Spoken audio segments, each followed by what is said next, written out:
राधे कृष्ण गोपाल की जय। श्रीमद् गीता भागवत के दूसरे अध्याय का महत्व सुनो। श्री भगवान कहते हैं, लक्ष्मी जी, प्रथम अध्याय के महत्व का उत्तम उपाख्यान मैंने तुम्हें सुना दिया है। अब अन्य अध्यायों के महत्व श्रवण करो। दक्षिण दिशा में वेदता ब्राह्मण के पुंदनतुर नामक नगर में श्रीमान देव शर्मा नामक एक विद्वान ब्राह्मण रहते थे। वे अतिथियों के पूजक, स्वास्थ्यशील, वेद शास्त्रों के विशेष यज्ञों का अनुष्ठान करने वाले और तपस्वियों के हमेशा प्रिय रहते थे। उन्होंने उत्तम द्रव्यों के द्वारा अग्नि में हवन करके दीर्घ काल तक देवताओं को तृप्त किया, किंतु उन धर्म ब्राह्मणों को कभी सदा हमेशा रहने वाले शांति न मिली। वे परम कल्याणमय तत्व का ज्ञान प्राप्त करने की इच्छा से प्रतिदिन प्रचुर सामग्रियों के द्वारा सत्यकाल संकल्प वाले तपस्वियों की चाकरी करने लगे। इसी प्रकार शुभ आचरण करते हुए उन्हें बहुत समय बीत गया था। तदनंतर एक दिन पृथ्वी पर उनके समक्ष एक त्यागी महात्मा प्रकट हुए। वे पूर्व अनुभवी थे, आकाश रहित नासिका के अग्रभाग पर दृष्टि रखने वाले तथा शांति चित्त थे। निरंतर परमात्मा के चिंतन में संलग्न हो वे हमेशा आनंद विभोर रहते थे। देव शर्मा ने उन नित्य संतुष्ट तपस्वी को शुद्ध भाव से प्रणाम किया और पूछा, हे महात्मन, मुझे शांतिमय स्थिति कैसे प्राप्त होगी? तब उन अज्ञान ज्ञानी संतवेद ने देव शर्मा को सोपुर ग्राम के निवासी मित्रवान का, जो बकरियों का चरवाहा था, परिचय दे दिया और कहा, वही तुम्हें उपदेश देगा। यह सुनकर के देवेश ने महात्मा के पैरों की वंदना की और स्मृतिशाली सोपुर ग्राम में पहुंचकर उसके उत्तर भाग में एक विशाल वन देखा। उसी वन में नदी के किनारे एक शिला पर मित्रवान बैठा था। उसके नेत्र आनंदित से निश्चल हो रहे थे। वह अपलक दृष्टि से देख रहा था। वह स्थान आपका स्वाभाविक वैर छोड़ करके एकत्रित हुए।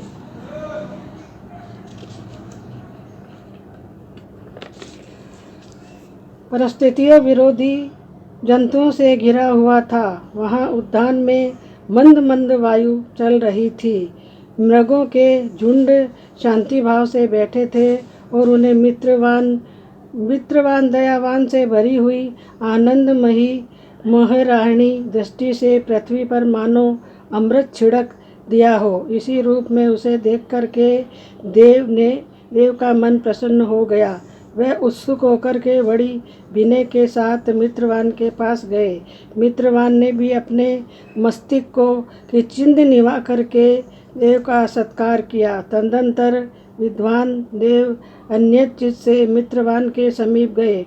जब वह उसके ध्यान का समय समाप्त हो गया, उस समय उन्होंने अपने मन की बात पूछी। महाभाग, मैं आपका आत्मा का ज्ञान प्राप्त करना चाहता हूँ। मेरे इस मनोरथ की पूर्ति के लिए मुझे किसी ऐसे उपाय का आदेश कीजिए जिसके द्वारा सिद्धि प्राप्त हो जाए। देवेश की बात सुनकर के मित्रवान एक क्षण तक तो कुछ विचार किया। उसके बाद इस प्रकार कहा, हे विद्वन, एक समय की बात है, मैं वन के भीतर बकरियों की रक्षा कर रहा था। इतने में ही एक भयंकर व्याघ्र पर मेरी दृष्टि पड़ी तो मानो सबको ग्रस्त ले लेना चाहता था। मैं मृत्यु से डर लगता था, इसीलिए व्याघ्र को आते देख करके बकरियों के झुंड को कहा आगे करके वहाँ से भाग चला, किंतु एक बकरी तुरंत ही सारा भय छोड़ करके नदी किनारे उस बाघ के पास बेरोक टोक चली गई। फिर वह तो व्याघ्र शीघ्र देश छोड़ करके चुपचाप खड़ा हो गया और उसे अवस्था में देख करके बकरी बोली, व्याघ्र, तुम्हें तो अभिष्ट भोजन प्राप्त हुआ है। मेरे तन से मांस निकाल करके प्रेम पूर्वक खाओ न।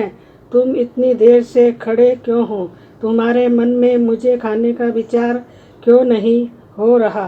व्याघ्र बोला, बकरी, इस स्थान पर आते ही मेरे मन में देश का भाव निकल गया, भूख प्यास भी मिट गई।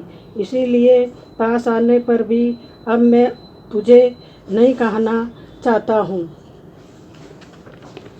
व्याघ्र के यूँ कहने पर बकरी बोली, मैं न जाने कैसे ही निर्भय हो गई हूँ। इसमें मेरा क्या वजह हो सकता है? यदि तुम जानते हो तो बताओ। ये सुनकर के व्याघ्रसेन ने कहा, मैं भी नहीं जानता। चलो सामने खड़े हुए इस महापुरुषों से पूछे। ऐसा निश्चय करके वे दोनों वहाँ से चल दिए। उन दोनों के स्वभाव में ये विचित्र परिवर्तन देख करके मैं बहुत विस्मय में पड़ा था। इतने में ही उन्होंने मुझसे ही आकर के प्रश्न किया। वहाँ वृक्ष की शाखा पर एक वनराज था। उन दोनों के साथ मैंने भी वनराज जी से पूछा, हे विप्रिय। ये मेरे पूछने पर वनराज ने आदरपूर्वक कहा, आजापाल, तुम सुनो। इस विषय में मैं तुम्हें प्राचीन वृत्तांत बतलाता हूँ। ये सामने वन के भीतर जो बहुत बड़ा मंदिर है उसकी ओर देखो। इसमें ब्रह्मा जी का स्थापित किया हुआ है। एक शिवलिंग भी है। पूर्व काल में यहाँ सुकर्मा नाम का एक बुद्धिमान महात्मा रहते थे।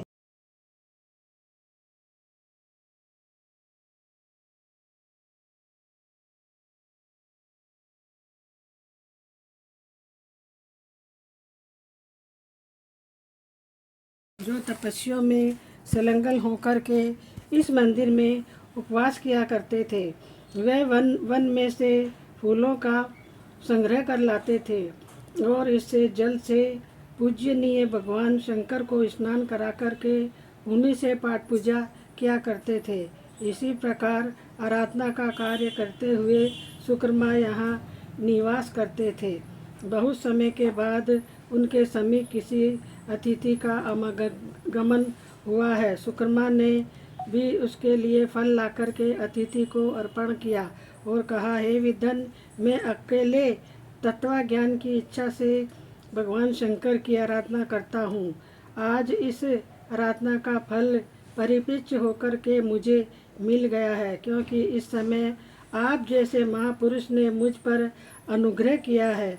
सुकर्मा के ये मधुर वचन सुन करके तपस्या के धनी महात्मा अतिथि को बड़ी प्रसन्नता हुई। उन्होंने एक शिलाखंड पर गीता का दूसरा अध्याय लिख दिया और ब्राह्मण को उनके पाठ और अभ्यास के लिए आज्ञा दे देते हुए कहा, हे ब्राह्मण, इससे तो तुम्हारा आत्मज्ञान संबंधी मनोरथ अपने आप सफल हो जाएगा। यूँ कहकर वह बुद्धिमान तपस्वी सुकर्मा के सामने ही उनके देखते देखते अंतर्ध्यान हो गए। सुकर्मा विस्मित होकर के उनके आदेश के अनुसार निरंतर गीता के द्वितीय अध्याय का अभ्यास करने लगा। तदनंतर दीर्घ काल तक पश्चात अंतकरण शुद्ध होकर के उन्हें आत्मज्ञानी की प्राप्ति हुई। फिर भी वह जहाँ जहाँ गए वहाँ का तपोवन शांत हो गया। उसमें शीत उष्मा और राग देश आदि की बाधाएं दूर हो गई। इतना ही नहीं, उन स्थानों में भूख प्यास का कष्ट भी चला जाता रहा। भय का सर्वथा अभाव हो गया। अब सब द्वितीय स्ताप का अध्याय का जप करने वाले सुकर्मा ब्राह्मण की तपस्या का ही प्रभाव समझो। मित्रवान कहता है, वनराज के यूँ कहने पर मैं प्रसन्नता पूर्वक बकरी और बाघ के साथ उस मंदिर की ओर गया और वहाँ जाकर के शिलाखंड पर लिखे हुए गीता के द्वितीय अध्याय को मैंने सुन लिया और पढ़ा है। उसी की आवृत्ति करने से मैंने तपस्या का फल पार किया है। अब भद्र पुरुष, तुम भी हमेशा द्वितीय अध्याय की प्रवृत्ति किया करो। ऐसा करने पर मुक्ति तुमसे दूर नहीं रहेगी। यों कहते हैं भगवान। श्री भगवान फिर कहते हैं, हे प्रिय मित्र के इस प्रकार के आदेश दिया। देव ने पूछा, उसका पूजन किया और उसे प्रणाम किया। परम पुंदर की राह ली। वहाँ ही किसी देवालय में पूर्वोक्त आत्मज्ञानी महापुरुषों को पाकर के उन्होंने ये सारा वृत्तांत बतला दिया और उससे पहले उन्हीं से द्वितीय अध्याय को पढ़ा।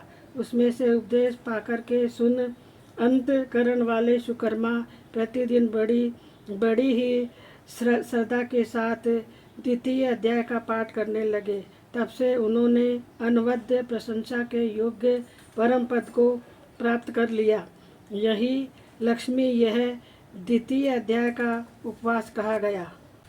बोलो भागवत गीता माता की जय हो। गजानन जी महाराज की जय हो। राधे रानी की जय हो।